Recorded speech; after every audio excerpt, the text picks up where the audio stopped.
पनवेल मधल्या या हंडीची गोष्ट जगावेगळी आहे. व्हिडिओ पूर्ण बघा. दही हंडी आली की 2 महिन्यांपासूनच गल्ली गल्लीत तयारी सुरू होते. मग थरावर थर चढवले जातात, मानाची हंडी फोडली जाते. पण या थरांच्या शर्यतीत एक हंडी अशी आहे जी फोडायला कोणताही थर लागत नाही. गेल्या 800 वर्षापासून ही परंपरा पनवेलमध्ये सुरू आहे. सगळीकडे थरांची शर्यत असली तरी इथे एकही मानवी थर का लावला जात नाही याचं कारण असं की ही हंडी नवसाची हंडी मानली जाते.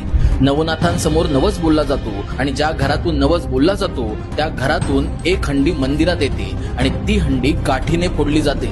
जेव्हा हा कार्यक्रम सुरू असतो तेव्हा भक्तांच्या अंगात वारं येतं. आता वारं येणं म्हणजे कोणताही देव अंगात येत नाही तर देवाचा संचार अंगात येतो. आणि जेव्हा वारं येतं तेव्हा भक्तांचं शरीर भक्तिभाव, शक्ती आणि एनर्जीने भरून जातं. आणि जेव्हा वारं आलेल्या भक्तांना कोरडे मारले जातात तेव्हा बघणाऱ्यांच्या अंगावर काटा उभा राहतो. पण हे कोरडे संचाराच्या स्वागतासाठी मारले जातात ही लोकभावना आहे. पनवेल मधल्या लोकांची श्रद्धा इतकी दांडगी आहे की एवढे कोरडे मारूनही कोणत्याही भक्ताला कोणतीही इजा होत नाही.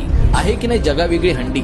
आजच्या मॉडर्न जगात अनेक परंपरा विसरल्या जातात पण पनवेल मधली ही हंडी आपल्याला आठवण करून देते की जेव्हा शक्ती आणि भक्ती एकत्र येते तेव्हा कोणताही थर, मग तो मानवी असो किंवा भक्तीचा, तो देवापर्यंत पोहोचतोच. अहो मग वाट कसली बघताय? या जगावेगळ्या हंडीची गोष्ट नक्की शेअर करा आणि माहिती आवडली असेल तर संवाद सेतूला फॉलो सुद्धा करा.